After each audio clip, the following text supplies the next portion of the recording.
माननीय सभापति महोदय, अभी इस सदन में हमारे साथी गोखले जी द्वारा जो भारत के उस राज्य को रिप्रेजेंट करते हैं जो फाइन आर्ट्स और गरिमा में अपना एक उच्च स्थान रखता है, जिसे बंगाली भद्र लोक कहा जाता है, परंतु आज उस इनिशिएशन के साथ मुझे लगता है उस भद्रता के साथ जो क्रूर मजाक हुआ है उसके ऊपर बात करते हुए मैं पीड़ा के साथ अपना निवेदन प्रारंभ करता हूं। आज हम गृह मंत्रालय के विषय में चर्चा के लिए एकत्र हुए हैं और हमारी सरकार 26 मई 2014 को आने के बाद गृह मंत्रालय की टोन एंड टेनर में क्या परिवर्तन आया, इसे मैं सिर्फ दो वानगी में बताना चाहता हूं। 26 मई 2014 के बाद आप सबको ध्यान होगा, उससे पहले बीएसएफ जो कि गृह मंत्रालय के अंडर में आता है, पहले उधर से बहुत फायरिंग हुआ करती थी। उसके बाद पहली फायरिंग हुई तो मुझे याद है उस समय राजनाथ सिंह जी गृह मंत्री थे। यहां पे खबर आया कि साहब वहां से कहा जाता था फायरिंग हो तो सिर्फ व्हाइट फ्लैग दिखाना है। आपको पता है कि उस समय गृह मंत्रालय से संदेश गया बीएसएफ के डीजी को कि अब ये मोदी की सरकार है, अब व्हाइट फ्लैग नहीं दिखाया जाएगा, फायरिंग के ऊपर 4 गुना फायरिंग का जवाब दिया जाएगा। और आप सबने देखा होगा पिछले 10 सालों में सीमा पर फायरिंग में शांति आ गई है। दूसरा उदाहरण देना चाहता हूं, जब हमारी सरकार आई 26 मई 2014 को, उस समय अभी आईबी का उल्लेख हुआ जो गृह मंत्रालय में आती है, इंटेलिजेंस ब्यूरो, उसके चीफ श्री आसिफ इब्राहिम थे जो कांग्रेस पार्टी के शासनकाल में आईबी चीफ बने थे। वैसे तो हम किसी भी अफसर को धर्म जाति के आधार पर नहीं देखते, पर उस समय इस बात का प्रचार किया गया था कि देखिए एक मुस्लिम अधिकारी को आईबी का चीफ बनाया गया। परंतु आज तक का भारत का इतिहास है, जब कोई सरकार बदलती है तो आईबी चीफ 1 महीने से ज्यादा नहीं रहता है। परंतु श्री नरेंद्र मोदी जी की सरकार में श्री आसिफ इब्राहिम का 8 महीने का कार्यकाल था और उन्होंने उसे 8 महीने का कार्यकाल पूरा किया। याद रखना चाहिए कि मोदी जी के कार्यकाल का पहला आईबी चीफ मुस्लिम समाज से था।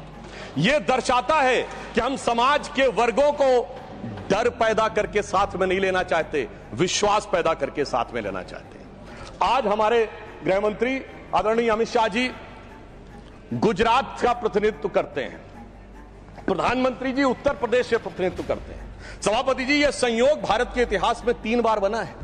पहली बार जब सरदार पटेल गुजरात से थे और पंडित नेहरू उत्तर प्रदेश से थे तो स्वतंत्रता का काल था। दूसरी बार लाल कृष्ण आडवाणी जी गृह मंत्री थे और अटल बिहारी वाजपेयी जी उत्तर प्रदेश से थे, तब भारत ने 21वीं सदी में प्रवेश किया था। आज जब अमित शाह जी गुजरात से हैं और मोदी जी यूपी से हैं तो भारत ने अमृत काल में प्रवेश किया है।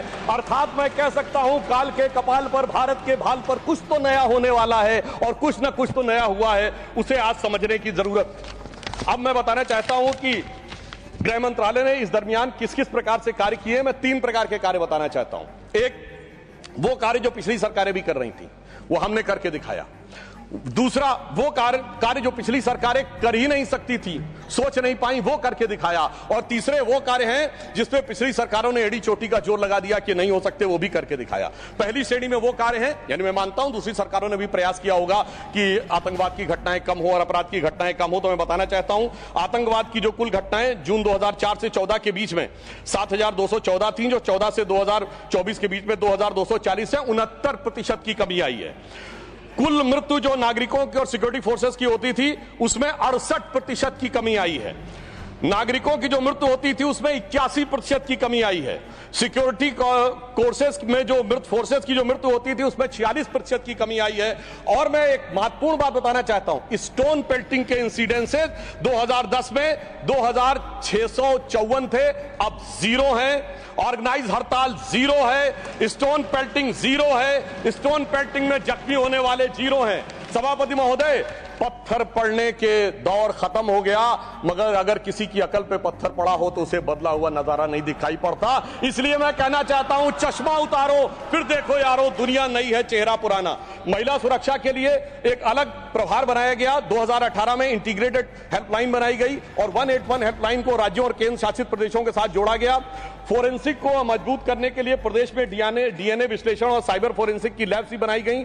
मॉडर्नाइजेशन करने के लिए 80 करोड़ की एक अलग मंजूरी दी गई। फोरेंसिक इकोसिस्टम को बेहतर बनाने के लिए 7 नई फोरेंसिक प्रयोगशालाएं बनाने की बात हुई, और जिसमें यूपी, बिहार, उड़ीसा, राजस्थान, छत्तीसगढ़, तमिलनाडु और केरल में, और इसके अतिरिक्त पुणे, गुवाहाटी, भोपाल और कोलकाता की लैब्स को और इंप्रूव करने का कार्य किया गया। ये वो कार्य है जो पिछली सरकारों ने सोचा नहीं था वो कर पाए। मैं उदाहरण देना चाहता हूं। एक है सीएए का उदाहरण अभी हमारे साथी ने दिया। मैं याद दिलाना चाहता हूं, इसी संसद में एक वो दौर था जब इनकी नेता ममता बनर्जी जी ने भारत के इतिहास में इकलौती बार जब चेयर के ऊपर फाइल फेंकी थी, किस बात को लेकर कि बांग्लादेशी घुसपैठियों के बारे में चर्चा करने का मौका नहीं दिया जा रहा है। और आज मैं कहना चाहूंगा कितना बड़ा बदलाव दिखता है कि जिन लोगों ने इतना बड़ा कार्य किया था वो आज कितना पीछे हट गए। इसे कहते हैं कि वक्त के साथ इंसान कैसा बदलता है। सीए पे मैं कहना चाहूंगा, सीए गृह मंत्रालय का विषय है, नागरिकता, और ये एक संसद के द्वारा पारित कानून था, परंतु राज्य विधानसभाओं ने उसके खिलाफ प्रस्ताव पारित कर दिया। यह सरासर कानून का उल्लंघन था, सरासर संविधान का उल्लंघन था, और मैं कह सकता हूं इसके द्वारा संविधान खतरे में था। दूसरा मैं उदाहरण देना चाहता हूं, यूएपीए का चेंज किया गया, यानी अब केवल एक संगठन आतंकवादी नहीं होगा, कोई व्यक्ति आतंकवादी होगा तो उसको भी आतंकवादी माना जाएगा। एनआईए एक्ट में आतंकवाद की परिभाषा स्थापित की गई। मृत्यु दंड पर यह संशोधन किया गया कि क्षमा याचना केवल संबंधित व्यक्ति ही कर पाएगा, दूसरा नहीं कर पाएगा। आपदा के लिए विशेष धनराशि की व्यवस्था की गई, और नक्सलवाद को समाप्त करने में अभूतपूर्व सफलता हमें मिली है।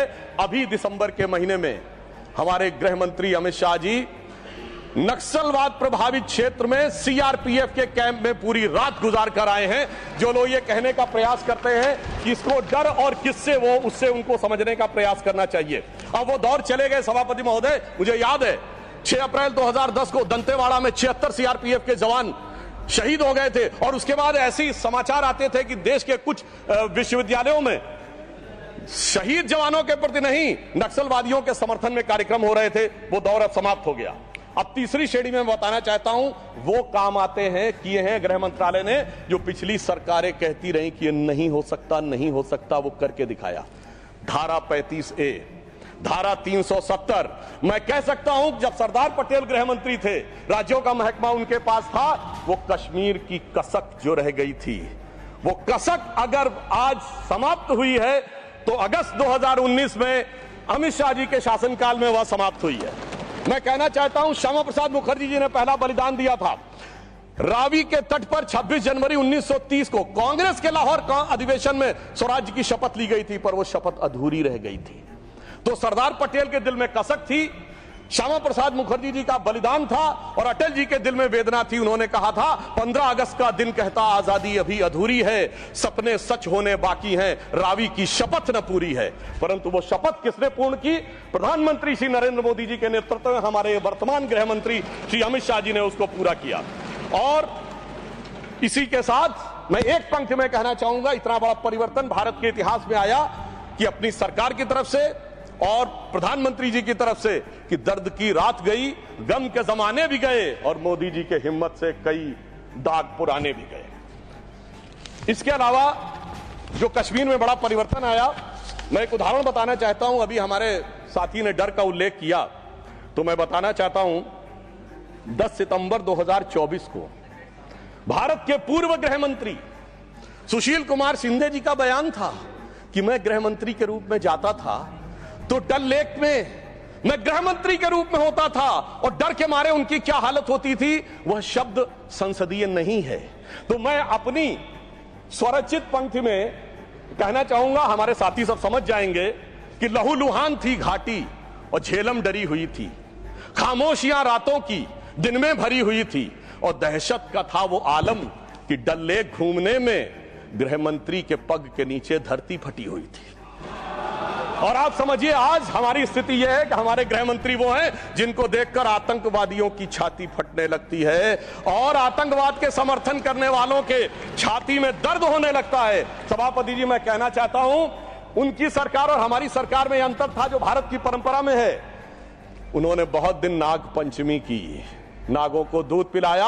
हमने जन्मेजय का नाग यज्ञ करके दिखाया, जिसमें सारे नाग आकर समाहित हो गए। तो मैं एक पंक्ति में कहना चाहूंगा, कश्मीर घाटी को लहूलुहान करने वालों सुनो, एक भी शहीद हुआ जवान नहीं भूले हैं, और दूध भी पिलाते हैं परंपरा हमारी मित्र, किंतु नाग यज्ञ का विधान नहीं भूले। और मैं ये कहना चाहता हूं, दूसरा उदाहरण, एक सिर्फ दूसरा उदाहरण, हमारे कांग्रेस के युवा नेता जिन्होंने तथाकथित भारत यात्रा निकाली, उसी कश्मीर कहते हैं कि हालात नहीं बदले।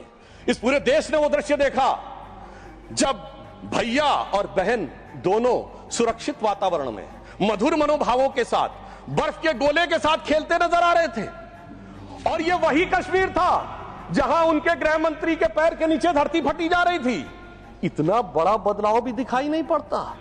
मैं पूछना चाहता हूं मेरे भाई कि अगर आप ये कहना चाहते हैं वही कश्मीर था जहां ऐसा इसके झंडे दिखाई पड़ते थे, जहां पाकिस्तान जिंदाबाद के नारे दिखाई पड़ते थे, वहां पर अगर आरजी और पीजी दोनों एक साथ सुरक्षित थे, एसजी भी खुश रही होंगी, मुझे लगता है जीजा जी को भी खुशी का एहसास होना चाहिए। मैंने किसी का नाम नहीं लिया है। और इसके लिए गृह मंत्री जी को साधुवाद देना चाहिए कि कश्मीर में इतना बड़ा बदलाव देखने को मिला है। कम से कम इतना तो करना चाहिए। और मैं अपने साथियों से कहना चाहूंगा जो उनके नेता बोलते हैं डरो मत, हकीकत का सामना करो कि कितना बदलाव आया है, इसको स्वीकार करो, डरो मत। डरने का काम देश के विरोधियों के लिए छोड़ दो हमारी सरकार ने। इसके अलावा हमारी सरकार के समय में इंडियन पैनल कोड को भारतीय न्याय संहिता के रूप में जो बदलाव किया गया वो एक महत्वपूर्ण बात है। परंतु मैं सभापति महोदय यह भी बताना चाहूंगा कि जब भी किसी चीज की तुलना हो तो तुलनात्मक होनी चाहिए। जब हमारी सरकार आई और गृह मंत्रालय का दौर आया तो उस जमाने में क्या अंतर था सिक्योरिटी में और आज क्या बड़ा अंतर है। राष्ट्रीय सुरक्षा सबसे प्रमुख दायित्व है। जैसा कि हमारे साथी ने कहा लॉ एंड ऑर्डर तो स्टेट का सब्जेक्ट है, पर राष्ट्रीय सुरक्षा गृह मंत्रालय की बात मैं पूछना चाहता हूं। हमारी सरकार आने से पहले दिल्ली में धमाके नहीं होते थे क्या? मुंबई में नहीं होते थे? चंडीगढ़, गुवाहाटी, लखनऊ, फैजाबाद, जयपुर, नागपुर, हैदराबाद, कौन सा ऐसा शहर का जहां धमाके नहीं होते थे? चलती ट्रेन में धमाके, चलते बस में धमाके, लोकल ट्रेन में धमाके, और लिखा रहता था बस अड्डे पे धमाका, रेलवे स्टेशन पे धमाका, लिखा रहता था छूना नहीं धमाका हो जाएगा। मगर इसके बावजूद आज वो केवल दक्षिण कश्मीर के 4 जिलों तक सीमित हो गया है। इसके बावजूद इतना बदला हुआ नजारा नजर नहीं आता है। यह दर्शाता है कि कितना पूर्वाग्रह की दृष्टि है। और यह भी मैं बताना चाहता हूं, इस सरकार, पिछली सरकार के शासनकाल में जांच के अंदर किस प्रकार का कार्य हुआ, मैं 2 चीजों का उदाहरण देना चाहता हूं। समझौता एक्सप्रेस केस दुनिया के इतिहास का इकलौता केस होगा कि पहले वहां सरकार जांच कर रही थी कि पाकिस्तान ने कराया, अचानक यू टर्न ले लिया और तथाकथित हिंदू आतंकवाद पे आ गए। किस आधार के ऊपर? आरोपी के रूप में असीमा आनंद जी का जेल में इंटरव्यू। मैं पूछना चाहता हूं जेल में इंटरव्यू कैसे हुआ? बजाय इंटरव्यू लेने वाले पे कार्रवाई होने के पुलिस के सामने दिया गया बयान एडमिसिबल नहीं होता है और इंटरव्यू के आधार के ऊपर चेंज कर दिया। जबकि डेविड कोलमैन हेडली की तीसरी पत्नी फौजिया का अमेरिका में दिया इंटरव्यू है जिसमें सीधे सीधे उसने कहा कि यह पाकिस्तान का इन्वॉल्वमेंट था। दूसरा उदाहरण देना चाहता हूं, इशरत जहां केस। यह दुनिया के इतिहास में इन्वेस्टिगेटिव एजेंसी में एक अद्भुत उदाहरण होगा कि पहले भारत की आईबी और सीबीआई दोनों कह रही थी कि इशरत जहां आतंकवादी है, फिर अचानक सीबीआई ने स्टैंड चेंज कर दिया और कहा वो आतंकवादी नहीं है। मगर सभापति महोदय, आईबी चीफ कहते रहे कि वो आतंकवादी है। यानी ऐसा विचित्र उदाहरण था कि एक ही सरकार की 2 एजेंसी एक दूसरे के खिलाफ बोल रही थी। और जब हमारी सरकार आई और वो हलफनामा बदलने का आधार पूछा गया तो सभापति महोदय फाइल गायब थी। यह दर्शाता है कि सिक्योरिटी का किस प्रकार से मजाक उड़ाया गया। 26/11 का हमला हाफिज सईद ने कराया, यह इनकी सरकार मानती थी, मगर हमारे कई सम्मानित नेता उस तरफ बैठे हैं जो कहते थे आरएसएस ने कराया। सिक्योरिटी का जिस प्रकार का मजाक इनकी सरकार में उड़ाया गया है, यह दर्शाता है कि वो सिक्योरिटी किस प्रकार की थी। मुझे समझ में नहीं आ रहा था कि वो लोग जो अपने जमाने में क्या कहते थे कि इशरत जहां बेटी है, याकूब मेनन की जुडिशियल किलिंग हुई है, अफजल हालात का मारा है, जाकिर नायक शांति का मसीहा है, ओसामा जी हैं, हाफिज साहब हैं, इस हालात के बाद क्या होना था? मैं पूछना चाहता हूं, ये डर के बोल रहे थे या प्रेम से बोल रहे थे? या आपकी मोहब्बत की दुकान के सरमाएदार थे या मोहब्बत की दुकान के खरीदार थे? और मैं सिर्फ अब 2 स्टेटमेंट कोट करना चाहूंगा उस सरकार की हालत के लिए। 20 जनवरी 2013 को तत्कालीन गृह मंत्री सुशील कुमार शिंदे जी ने जयपुर में वक्तव्य दिया कि आरएसएस के कैंप्स में टेरर ट्रेनिंग की जाती है। और जब सुषमा स्वराज जी ने आके सदन में पूछा, गृह मंत्री ने अपना बयान वापस ले लिया। सोचिए, इस प्रकार का मजाक भारत की सुरक्षा के साथ कभी सुनाई नहीं पड़ता। और 14 जुलाई 2011 को कांग्रेस के एक चिर युवा नेता जो चिर क्रोधित और चिर आक्रोशित रहते हैं, उन्होंने एक वक्तव्य दिया था, but terrorism is something that is impossible to stop all the time. यानी हमेशा के लिए आतंकवाद को रोकना मुमकिन नहीं है, सभापति महोदय, जिस सरकार का चाल चलन ऐसा था उसके हालात में रोकना मुमकिन नहीं था, पर आज मोदी जी की सरकार है तो मोदी है तो मुमकिन है, वो हमने करके दिखाया। मैं दूसरा बताना चाहता हूं उदाहरण।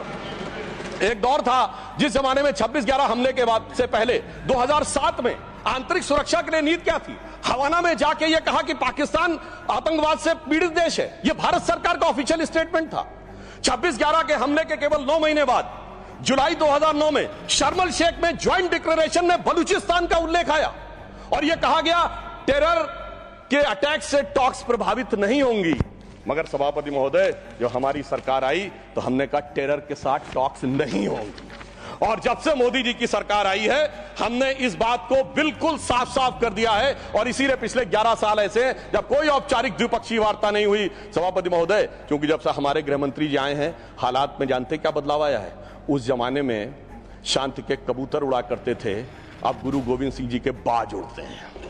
और जिसे हम अपने लखनऊ की भाषा में कहते हैं कि अम्मा मियां वो दिन लद गए जब उस्ताद लल्लू खा फाख्ते उड़ाया करते थे। और अब वो बदलाव ये देखने को मिला है।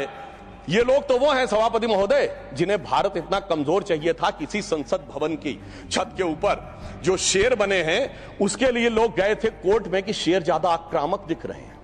यानी इन्हें शेर बिल्ली जैसे चाहिए थे, बिल्ली जैसे नहीं भीगी बिल्ली जैसे चाहिए थे। परंतु शायद ये भूल गए कि हमारे प्रधानमंत्री जी और गृह मंत्री जी गुरु गोविंद सिंह जी से भी प्रेरणा लेते हैं, शिवाजी महाराज से भी प्रेरणा लेते हैं, महाराणा प्रताप से भी प्रेरणा लेते हैं। और उनकी तरफ से हमारी नीति के लिए कहना चाहूंगा कि मन में है धैर्य और तन में प्रचंड शौर्य, बन चंद्रगुप्त मौर्य प्रलय मचाएंगे। और महाराणा और शिवा की संतति कहाते हम शीश कट जाए भले झुकने ना पाएंगे। और बार बार छेड़िए ना भारत स्वाभिमान को, अन्यथा बाद में बहुत पछताएंगे। सौगंध मां भवानी की उठेगी ललकार जब आपके घरों पे चील कौवे मंडराएंगे। और ये आपने देखा, ये बालाकोट में भी दिखा, ये सर्जिकल स्ट्राइक में भी दिखा। तो तब हमारे विरोधी क्या कहते थे? आदमी मरे थे कि कौवे मरे थे, पेड़ गिरी थी कि बिल्डिंग गिरी थी। इस प्रकार के मजाकिया बात करने वाले लोगों को मैं बताना चाहता हूं कि भारत की व्यवस्था, अभी एक विषय का उल्लेख आया हमारे साथी ने, मैं एक बात पूछना चाहता हूं। वोटर डुप्लीकेशन की बात हमारे विरोधी उठाते हैं। मैं कहना चाहता हूं अगर वोटर डुप्लीकेशन की बात करना चाहते हो तो पहले सिटीजनशिप डुप्लीकेशन तो क्लियर कर लीजिए। क्यों नहीं एनआरसी के लिए हां बोल देते हैं, उसके बाद यह मुद्दा ही खत्म हो जाएगा। भाई जब आप कह रहे हैं कि वोटर्स को लेकर आपके मन में संदेह है तो एक बार एनआरसी करवा दीजिए, दूध का दूध पानी का पानी। मगर सभापति महोदय, एनआरसी क्यों नहीं करानी है? उसका कारण यह है कि पिछले चुनाव में सबसे बड़ी जीत कहां पे हुई है? असम की धुबरी सीट पे कांग्रेस के नेता रकीबुल हसन 10,25,000 से जीते हैं। और असम के जो हमारे साथी यहां बैठे होंगे, धुबरी को मिनी बांग्लादेश कहा जाता है। तो इसलिए एनआरसी नहीं करानी है मगर डुप्लीकेशन का मुद्दा उठाना है। मैं पूछना चाहता हूं जो लोग इस विषय को उठाना चाहते हैं। सर मैंने तो बोला ही नहीं, मैंने तो सिर्फ ये तारीफ की वो जीते हैं। I have just put up the facts and nothing personal. I have said he has got the biggest. Sir हमने तो सिर्फ एक डाटा बताया है। सुधांशु जी टेक योर सीट।